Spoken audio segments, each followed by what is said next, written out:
10 குற்றப்பத்திரிகைகளை உங்களிடம் நான் தெரிவித்துக் கொள்கின்றேன். இந்த குற்றப்பத்திரிகையின் மூலம் தலைவர் அவர்கள் இந்த சட்டமன்ற தேர்தலை சந்திக்க இருக்கின்றார். இதெல்லாம் நீங்கள் மனதில் வைத்துக் கொண்டு சென்ற தலைமுறை செய்த தவறுகள் போல இல்லாமல் வரும் சட்டமன்ற தேர்தலில் தளபதி அவர்கள் தலைமையில் ஒரு புதிய ஆட்சியை மாற்றத்தை கொண்டு வந்து நீங்கள்லாம் இந்த தமிழக அரசுக்கு கொண்டு வர வேண்டும். தலைவர் தலைமையில் ஆட்சி அமைக்க வேண்டும் என்று உங்களெல்லாம் கேட்டுக்கொண்டு விடைபெறுகிறேன். நன்றி, வணக்கம். அனைவரும் இந்த ஆட்சிக்கு வந்து நீங்களாம் வந்து எதிர்ப்பு தெரிவிக்கும் வகையில வந்து உங்களை கைகளை உயர்த்தி தலைவருக்கு ஒரு நாளைக்கு மாற்றத்தை இந்த உளுந்தாமணி ஊராட்சியில் நீங்கள் ஏற்படுத்தி தர வேண்டும் என்று கூறி தமிழக அரசை நிராகரிக்கிறோம், அதிமுக அரசையும் நிராகரிக்கிறோம் என்ற கோஷத்தை உங்களால் நீங்கள் எழுப்பி தருமாறு உங்கள் அனைவரும் இருக்கிறேன் கூப்பி கேட்டுக்கொள்கின்றேன். நன்றி, வணக்கம். நிராகரிக்கின்றோம் அதிமுக அரசை நிராகரிக்கின்றோம் நல்லா இருக்கும்.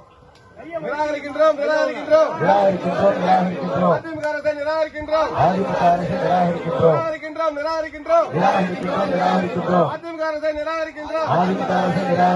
வீட்டுக்கு அனுப்புவோம் அதிமுக அரசை வீட்டுக்கு அனுப்புவோம். நிராகரிக்கின்றோம் அதிமுக அரசை நிராகரிக்கின்றோம். நன்றி. இந்த ஆட்சியோட அலங்கோலத்தை வந்து பெண்கள் நிறைய பேர் வந்திருக்கீங்க.